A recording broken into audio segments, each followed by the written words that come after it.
Saudara, hari ini kita akan renungkan firman Tuhan. Tema terakhir dari sepanjang bulan ini adalah pembaharuan. Minggu yang pertama kita diingatkan tentang pembaharuan dalam hal harapan, dalam hal kekuatan, dan hari ini membaharui dalam hal kata-kata kita. Ya, bagi anak Tuhan kata-kata ucapan itu penting, saudara. Kita buka satu bagian firman Tuhan, Efesus pasal 4 ayat 29. Nah, kita buka sama-sama ya.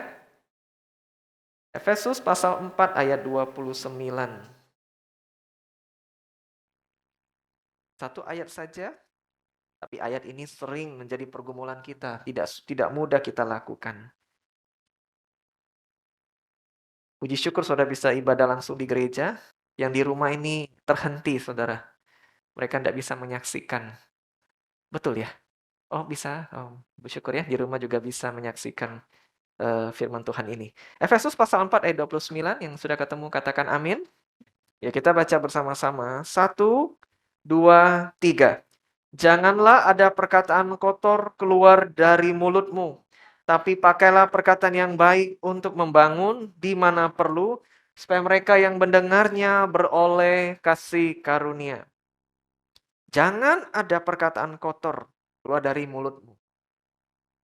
Kata kotor di sini saudara dalam bahasa aslinya bukan cuma kotor saja saudara, tapi sesuatu yang busuk, yang melukai, yang tak pantas, yang merendahkan masuk dalam kategori kata ini di dalam bahasa aslinya, saudara. Janganlah ada ucapan kotor keluar dari mulutmu, begitu luas cakupannya, saudara. Bagaimana kehidupan kita sebagai anak Tuhan? Yuk kita jujur merenungkan diri kita, saudara. Dari Senin sampai Sabtu, sampai Minggu, ucapan seperti apa yang keluar dari mulut saudara? Kata-kata seperti apa yang terlontar dari mulut bibir kita? Saudara, salah satu hal yang paling gampang dipengaruhi dunia, saudara, adalah ucapan kita. Saudara setuju ini? Salah satu hal yang paling gampang kena pengaruh oleh dunia sekitar adalah ucapan kita. Padahal Tuhan bilang dalam firman-Nya begitu jelas, jangan sampai ada perkataan yang tidak pantas keluar dari mulut seorang anak Tuhan. Orang Kristen, orang yang mengaku sebagai pengikut Kristus, tidak sepatutnya ada ucapan yang kotor keluar dari mulut kita. Lalu bagaimana kita menghidupi firman Tuhan ini, saudari adik kita baca, tapi pakailah perkataan yang baik untuk membangun, jangan ada perkataan kotor. Apa yang kita lakukan? Paling tidak ada 3 hal. Yang pertama, saudara harus sadar betul identitas baru kita di dalam Tuhan sebagai manusia baru. Sadari bahwa kita ini manusia baru di dalam Tuhan. Manusia baru. 1, 2, 3. Manusia baru. We are a new person, new man, kata firman Tuhan. Efesus mengatakan, tanggalkan manusia yang lama, kenakan manusia yang baru. Engkau dan saya bukan lagi manusia yang lama, yang hidup dengan cara dunia. Tapi engkau dan saya adalah manusia yang baru di dalam Tuhan Yesus. Waktu kita terima Tuhan secara pribadi, bahkan memutuskan untuk dibaptis, bahkan menyerahkan hidup kita sampai mati kita ikut Tuhan, kita sudah menjadi manusia yang baru. Namanya manusia baru, saudara, tidak boleh lagi bawa lama-lama yang buruk. Bukan ucapan yang harus kita benahi dulu, tapi keadaan hati kita. Ya. Firman Tuhan pernah berkata, apa yang keluar dari mulut, itu sumbernya dari mana saudara? Hati. Artinya ucapan itu cuma produk hal yang output yang keluar dari sumber utama itu hati. Jadi bukan ucapan dulu yang harus kita perbaiki, tapi hatimu dulu. Kalau kita sudah sungguh-sungguh hidup di dalam Kristus, seharusnya saudara, kita tidak sama lagi dengan yang dulu. Atau lebih better daripada sebelumnya, lebih baik daripada sebelumnya. Betul saudara? Kalau kita sudah ikut Tuhan, percaya Yesus, harusnya hidup saya lebih baik daripada yang dulu.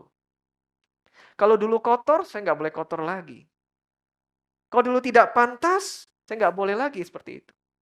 Tanpa harus disuruh-suruh, saudara. Karena Tuhan sudah tinggal dalam diri kita. Kita sudah diselamatkan, kita sudah kenal hidup seperti apa yang Tuhan mau. Kita mulai bisa memilah, saudara. Mana yang benar dan mana yang salah. Kita sudah diberi pengertian oleh Tuhan, oleh kuasa Roh Kudus, kuasa firman Tuhan, bisa membedakan mana yang pantas, mana yang tidak, mana yang harus dilanjutkan, mana yang harus stop. Mengapa? Karena saya manusia baru di dalam Tuhan. Saya sudah diselamatkan oleh Tuhan. Saya tidak lagi nyaman dengan ucapan-ucapan tak pantas yang mungkin dulu saya nyaman dengan itu. Saya tidak mau lagi melakukan itu yang dulu saya biasa ucapkan. Mengapa? I am a new man. Saya manusia baru di dalam Kristus. Nah, saudara sadar tidak? Setiap kita ini punya identitas baru. KTP-mu boleh namanya sama. Tapi di dalam Tuhan ada lebih daripada KTP yang sama namamu. Engkau sudah tercatat sebagai anak Tuhan. Amin. Engkau sudah baru di dalam Tuhan. Perawakanmu mungkin nggak berubah. Lokasi tinggal nggak berubah. Pekerjaan nggak berubah. Tapi identitas kita waktu kita diselamatkan oleh Kristus mengubah kita. Harusnya kita nggak lagi sama seperti dulu. Mengapa? Saya sudah kenal Tuhan. Dulu saya biasa dengan teman-teman ngucapin begitu. Tapi sekarang tidak lagi. Nah, ada orang bingung, orang berpikir demikian. Capek jadi anak Tuhan orang Kristen. Harus yang baik-baik terus yang keluar dari mulut kita. Sikapnya harus bagus-bagus terus. Enak nah kayak tetanggaku, enak nah kayak temanku. Bebasnya dia nak ngomong apa, nak kotor lah, nak kasar lah, tidak peduli. Susahnya jadi orang Kristen. Kayak pura-pura harus sandiwara, harus pakai topeng. Saudara, kalau saudara hidup sungguh dalam Tuhan, semua itu nggak perlu jadi beban. Semua itu nggak usah terpaksa. Mengapa? Alami saja, muncul dari dalam hati. Kalau saudara tanam buah yang baik di pekarangan halamanmu, gak usah disuruh pun saudara akan jadi pohon yang baik tumbuhnya. Betul? Gak usah dipaksa-paksa, dirayu-rayu, disuruh-suruh, gak usah. Dia akan tumbuh dengan alami. Kalau saudara hidup di dalam Tuhan sungguh-sungguh mencintai Yesus, sungguh-sungguh ingin bertobat, sungguh-sungguh ingin hidupmu diberkati, tidak perlu kau terpaksa kayak, kalau di gereja harus manis-manis ngomongnya. Kalau ketemu pelanggan, ketemu bawahan, ketemu atasan, harus dipoles-poles. Ini bukan aku. Rasanya berat sekali. Enggak, saudara. Kalau saudara hidup di dalam Tuhan, semua itu enggak usah disuruh-suruh pun muncul secara alami. Mengapa? Karena hatimu sebagai sumber sudah diperbaharui oleh Tuhan. Saudara akan menikmati itu bukan sebagai beban, tapi sukacita. Memang beginilah. Hatiku sudah dibersihkan oleh Tuhan. Pikiranku sudah diubahkan oleh Tuhan. Hidupku sudah diselamatkan oleh Tuhan. Ada kekuatan yang Tuhan berikan, ada harapan yang Tuhan berikan, ada mujizat dan mujizat yang Tuhan berikan, ada kasih Tuhan yang mengalir. Tidak bisa aku tahan ini akan alami keluar dari mulutku. Bukan lagi ucapan yang kotor, tapi ucapan yang membangun. Nah saudara, kadang ada orang bilang begini, puji Tuhan hidupku disertai Tuhan. Tuhan tidak pernah meninggalkan kita. Amin. Tuhan selalu beserta di saat baik, di saat buruk. Tuhan selalu hadir. Kita dengar khotbah ini Tuhan hadir. Pulang saudara ke rumah kemanapun Tuhan hadir. Tuhan selalu beserta dengan kita. Ingat saudara, Tuhan beserta dengan kita bukan cuma mau berkati kita. Tapi waktu engkau disertai Tuhan terus, hidupmu juga diperhatikan oleh Tuhan. Betul? Disertai oleh Tuhan bukan hanya bicara berkat, tapi hidupmu dilihat oleh Dia terus. Saudara pulang ini musuh nggak tahu saudara ngapain. Saudara ketemu siapapun, cara ngomongnya beda pun saya nggak tahu. Teman gereja pun nggak tahu. Orang tuamu nggak tahu, pasanganmu nggak tahu. Hanya engkau sendiri yang tahukah? Tidak. Tuhan di sisimu melihat. Tuhan ngikutin kita 24 jam, saudara. Bahkan waktu kita nekat, memberanikan diri berbuat dosa, Tuhan lihat, saudara. Berapa banyak anak-anak Tuhan diam-diam merokok di belakang. Mau ke gereja supaya bawa mulutnya nggak bawa rokok, sikat gigi bersih-bersih, Listerin saudara, supaya kalau ketemu mukse, contoh saudara seiman, jangan sampai bau Aikos, jangan sampai bau vape, jangan sampai bau rokok yang dia cium bau harum, jangan sampai ketahuan. Tapi saudara waktu saudara merokok diam-diam di belakang, Tuhan lihat, betul? Tuhan lihat. Banyak loh saudara anak-anak Tuhan, diam-diam masih merokok di belakang. Tapi Tuhan lihat. Itu akibat karena Tuhan ngikutin kita, saudara. Memperhatikan kita terus-menerus. Apalagi saudara, banyak anak Tuhan diam-diam tanpa ketahuan berhubungan dengan wanita yang bukan istrinya, pria yang bukan suaminya, diam-diam. Tuhan tahu itu? Tahu saudara? Tahu dong. Berapa banyak yang di antara kita pun diam-diam dalam alam pikiran kita yang kita pikir nobody know, tidak ada yang tahu. Tapi karena Allah hadir, selalu menyertai kita, dia tahu itu. Dan waktu engkau berkata kasar dengan istrimu di kamar, anak-anak nggak tahu, mertuamu nggak tahu, Tuhan tahu itu? Tuhan tahu. Waktu kau berucap kata-kata yang tidak pantas dengan seseorang di pinggir jalan, seseorang di kantor, dengan anakmu, Tuhan lihat, saudara. Artinya kita jalani hidup ini pun sebagai manusia baru di dalam Tuhan, jangan sembarangan, jangan seenaknya. Engkau harus tahu bahwa Yesus yang menyelamatkanmu, Yesus yang kau puja setiap hari Minggu dalam ibadah, Yesus menolongmu dalam segala pergumulanmu, dia ada di sisimu, mendengar setiap ucapan. Kalau dengar yang baik, enak dong, Tuhan senang. Bayangkan kalau ucapan yang tidak baik, apa enggak tersayat hati Tuhan? Apa enggak Tuhan lihat kita dalam termenung, kok anakku ngomongnya begitu? Ngaku anak Tuhan kok tidak mirip dengan Tuhan sebagai bapaknya. Saudara, ada seorang pendeta mengatakan demikian. Namanya Rick Warren, saudara. Ucapan yang benar. Tapi kalau disampaikan dengan kasar, jatuhnya apa, saudara? Salah. Kebenaran dan kasih itu harus berjalan berdampingan, saudara. Tidak apa-apa, Musa. Dia ini memang harus dihantam dengan ucapan yang tegas. Aku nyampaikan kebenaran loh dengan dia. Walaupun aku kasar, walaupun ucapanku nusuk, tapi tujuanku benar. Nah, saudara ingat, kebenaran yang kita sampaikan harus juga dengan cara yang kasih. Kalau banyak kebenaran gak ada kasih itu melukai. Terlalu mengasihi sampai mengabaikan kebenaran itu menjatuhkan, merusak. Nah, dua ini harus jalan berbarengan, saudara. Waktu kau sampaikan kebenaran, hindari kata-kata kasar. Tegas sama kasar beda, saudara. Ya, saudara ya. Banyak orang menyamakan tegas dengan kasar itu sama. Tidak, tegas dengan kasar beda.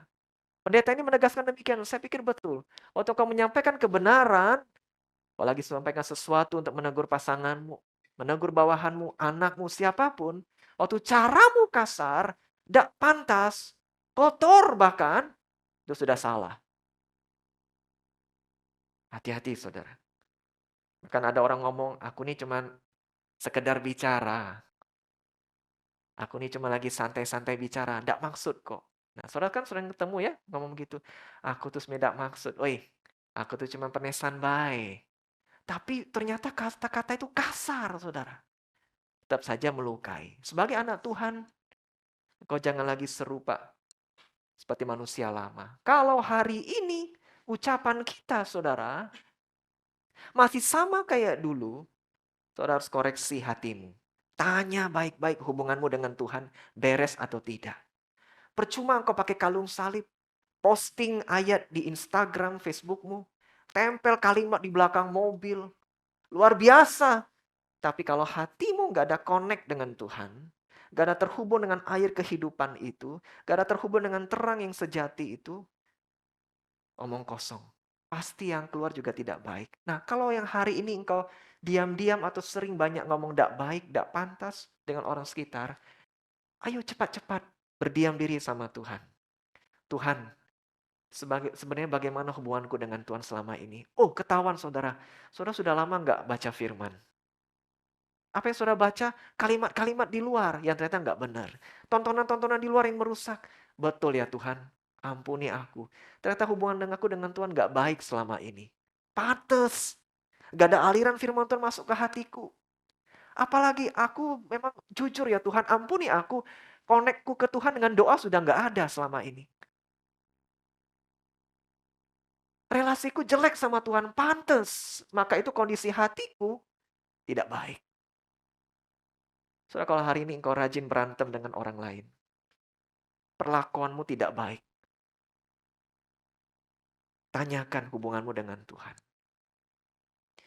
Berapa kali Tuhan Yesus telah menegur para muridnya, saudara, jangan terlalu sibuk, tapi ambil waktu berdiam diri untuk memeriksa hati kita. Tuhan dalam firman-Nya berkata, air itu tidak boleh keluar dari sumber itu ada dua, saudara. Satu sumber tidak bisa keluarkan air yang manis, air yang pahit dalam waktu bersamaan. Betul, saudara?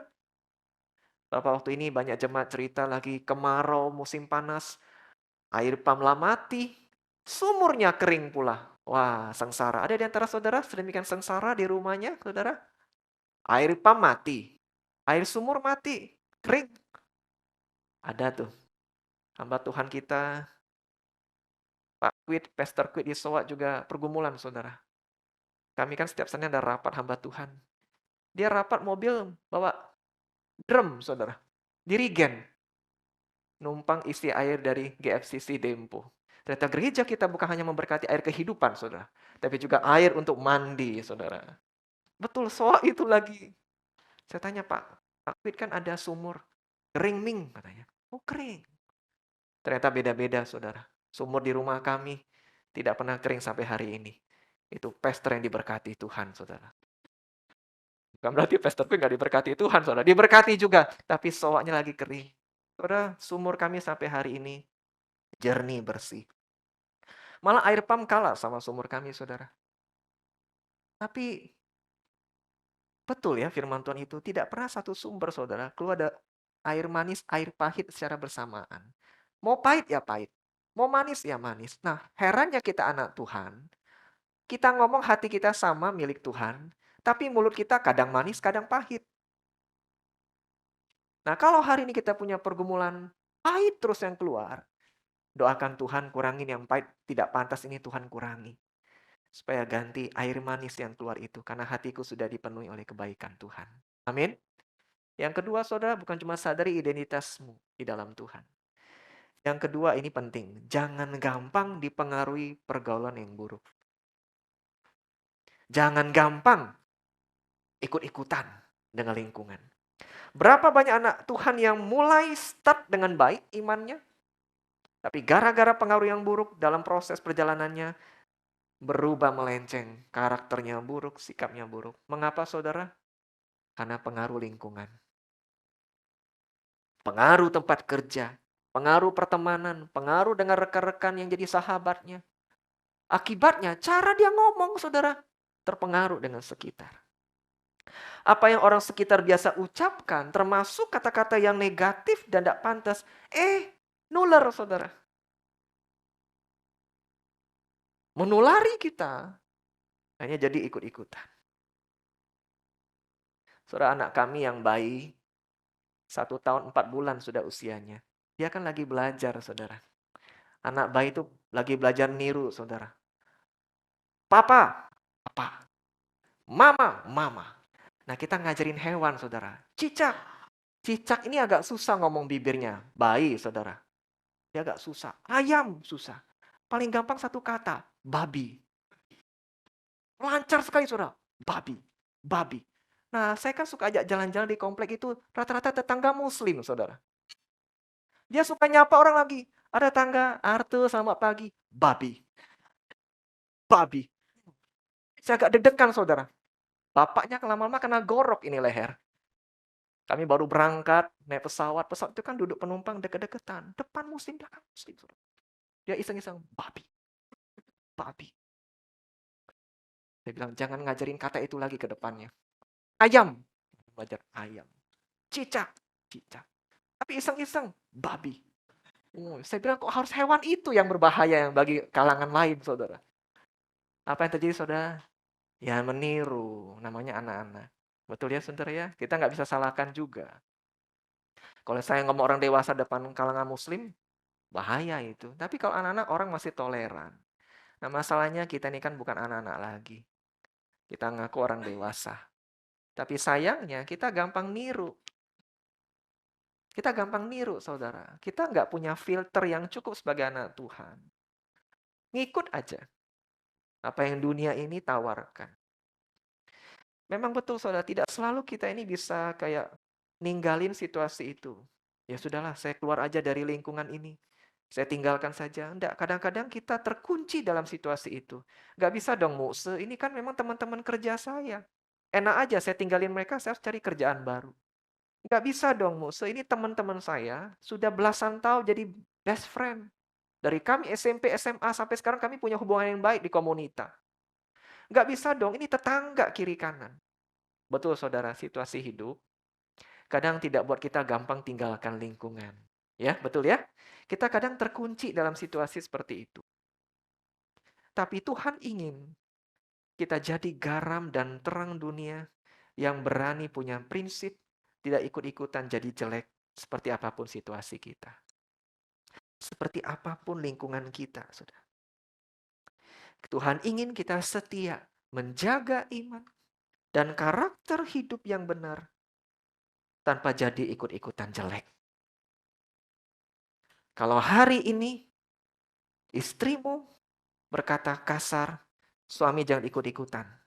Sampaikan terus kata-kata yang memberkati. Gampang? Tidak. Pasti hati pengen. Betul? Pasti hati ingin menyerang balik dengan kata kalau bisa lebih kasar. Jangan. Ingat saudara anak Tuhan. Jadi berkat bagi pasanganmu, tuntun dia. Kalau dia kasar, terus dia lihat hidupmu, dia akan berubah. Kalau kau punya orang tua, kasar sekali cara ngomongnya. Kalau nggak kasar, nggak kotor, dia merendahkan. Dia membandingkan. Dia melukai hatimu. Jangan kau teruskan kutuk itu dengan anakmu yang sekarang. Perbaiki.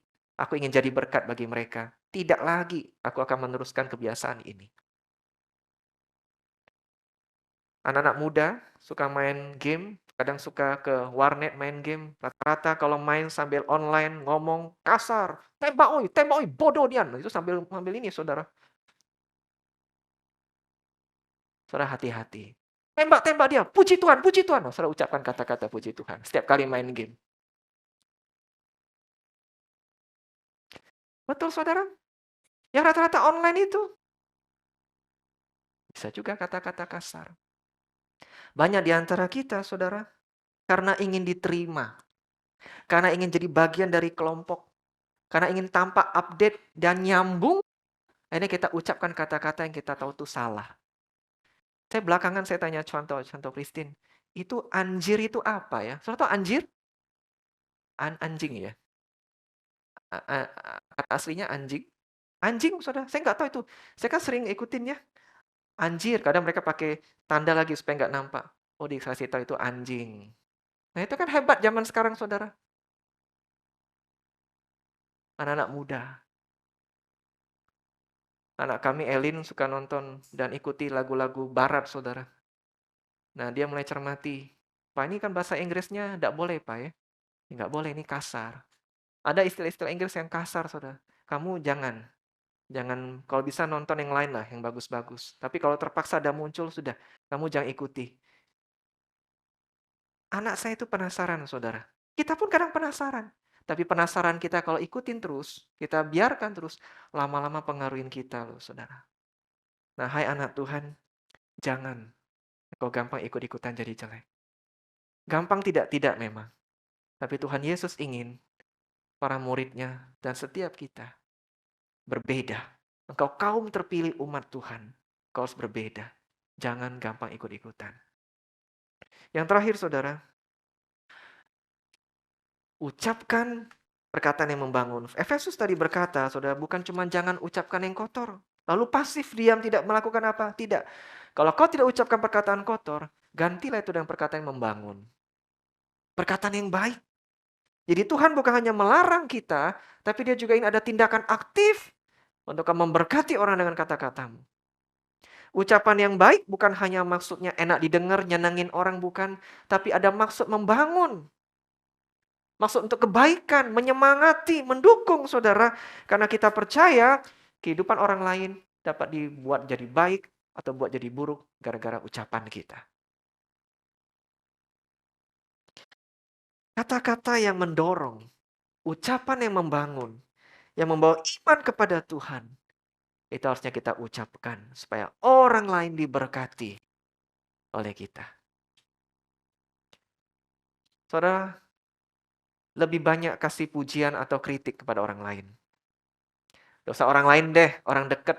Jujur ya, kita ini kita ini lebih sering mendengarkan kritikan atau pujian. Cevina lebih sering mendengar suami tidak datang, hari ini.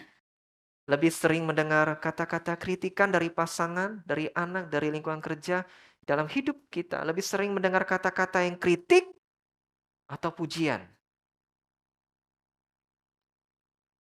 Kritikan. Pak Kris Yudi, kritikan. Irwan, oh, puji terus. Puji Tuhan. Pikir-pikir mungkin boleh dilipat gandakan untuk kebutuhan Feni bulan ini, Irwan. Ya, boleh. Ferry, lebih sering mendengar kata-kata pujian atau kritikan. Mungkin bukan dalam konteks istri, karena istri lagi di sampingmu. Tapi dalam konteks apapun kehidupan, lebih sering mendengar kata-kata pujian atau kritikan. Kritikan. Orang tua juga yang mesti tanya, jangan cuma anak muda. Pak Erik, pujian yang dikit. Tadi pertanyaan musuh mana yang lebih banyak kok. Artinya itu kritikan kok. Pujian yang dikit. Ya kritikan lebih banyak artinya kok. Kok buat saya agak muter jadi mikir ini. Oke, yang terakhir ya, orang tua. Kok Hardi deh, lebih banyak dengan kritik atau pujian kalau renung-renung sepanjang jalani hidup ini? Kritikan. Semuanya sama jawabannya kritikan. Hati kecil kita juga berharap untuk dipuji. Pujian itu membangkitkan semangat mewarnai hari, saudara. Betul ya? Betul ya? Saudara coba deh nanti pulang. Lepas ibadah ini di mobil, di motor. Saudara harus tahu, suami itu butuh dipuji, dihargai. Kita para istri, saya nggak tahu hidup para istri. Kita kayaknya jarang deh puji suami. Lebih banyak kritik istri. Kau tuna, nggak perlu bayar tagihan bulan ini. Bensin kau tidak diisi, wah kritikannya cepat, saudara. Betul? Tapi waktu suami lakukan sesuatu yang besar atau yang kecil, kasih pujian. Dia akan lebih better, saudara. Hai para suami, berapa sering kau puji masakan istrimu? Ada? Biasa Musa itu kan memang tanggung jawab dia sebagai istri. Asin pula kadang-kadang. Tapi lebih kurang, kita harus beri pujian untuk istri. Beri pujian untuk anak. Saya refleksi saudara, jawaban saya sama seperti saudara. Dalam kehidupan saya lebih banyak dengan kritikan daripada pujian. Nah saudara, kalau saudara rindukan itu, saudara dapat. Mengapa tidak mulai dari diri saudara? Kalau saudara sudah terbiasa kasih kritik yang negatif dari mulutmu, mulai hari ini katakan, Tuhan, aku yang lakukan firman-Mu, aku tinggalkan yang kotor, aku mau memberikan ucapan yang membangun. Membangun tidak selalu memuji, kadang itu berupa teguran, nasihat, tapi itu ucapan yang harus aku ucapkan dengan penuh kasih. Entah itu dengan pasanganku, dengan anakmu, dengan bawahanmu, dengan mertuamu. Berapa banyak kita puji mertua?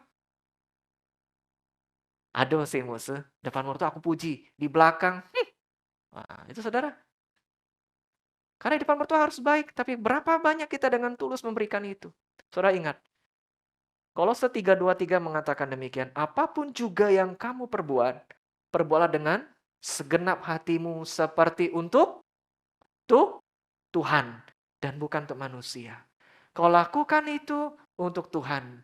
Katakan Tuhan, seperti aku ini diberkati dengan pujian, aku ingin mulai mulutku jadi berkat.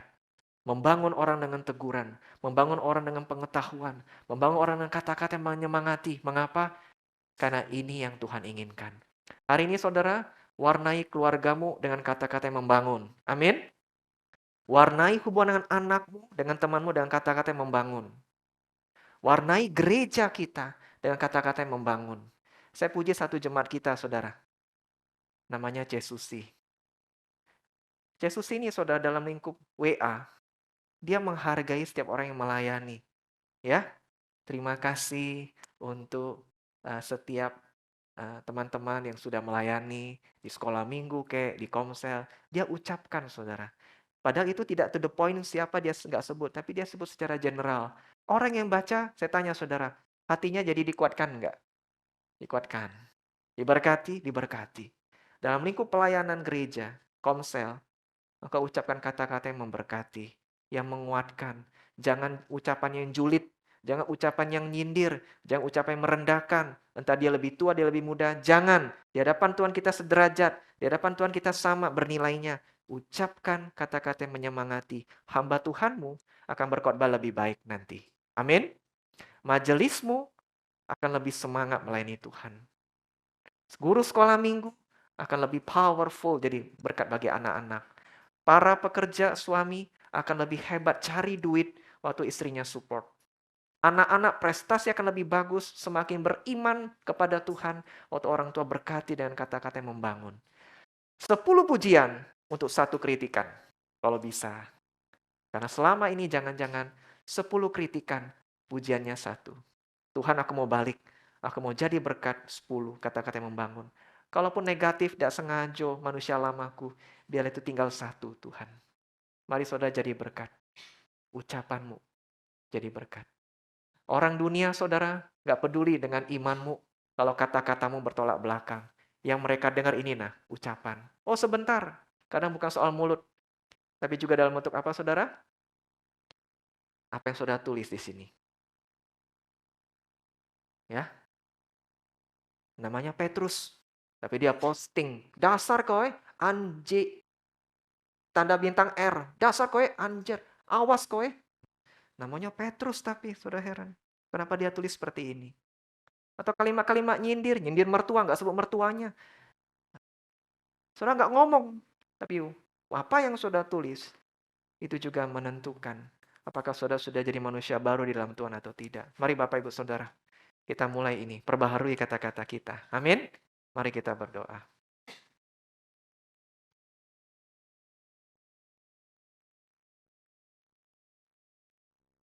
Dalam waktu renungkan firman Tuhan ini, tinggalkan perkataan yang tidak baik, kata firman Tuhan, dan Tuhan Yesus mendorong kita. Be a blessing with your words. Jadilah berkat. Kerja dengan siapapun yang kau temui. Kalau hari ini saudara refleksi, jujur, katakan Tuhan ampuni. Ke belakang. Tuhan. Banyak kata-kata yang melukai, merendahkan, sikap yang sudah aku tunjukkan. Ampuni aku. Hari ini aku tekadkan hidupku. Aku mau berubah lebih baik. Tuhan, berdirilah di bibir lidahku. Agar aku pikir dulu sebelum ngomong. Pikir dulu sebelum berucap. Agar apapun yang aku ucapkan, dipertanggungjawabkan jadi berkat di hadapan Tuhan. Mari ambil waktu berdoa di hadapan Tuhan. Pribadi saudara.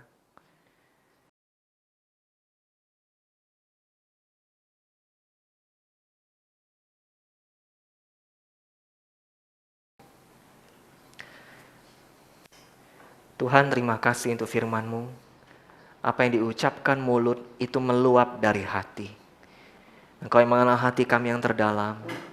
Tuhan, kalau Engkau melihat, Engkau menemukan hati yang gelap, hati yang jauh dari Tuhan, hati yang kering, kami minta Tuhan jamah hati kami. Perbarui hati dan pikiran kami, agar ketika hati kami berubah di hadapan Tuhan, hidup kami semakin diperbaharui, kami semakin cemerlang, hidup kami semakin diberkati bersama. Terima kasih untuk firman-Mu yang mengingatkan kami hari ini. Kami percaya di dalam Tuhan selalu ada harapan, di dalam Tuhan selalu ada pembaharuan. Dengan kekuatan kami waktu segalanya tidak mustahil untuk terjadi. Terima kasih untuk firman-Mu dalam nama Tuhan Yesus. Amin.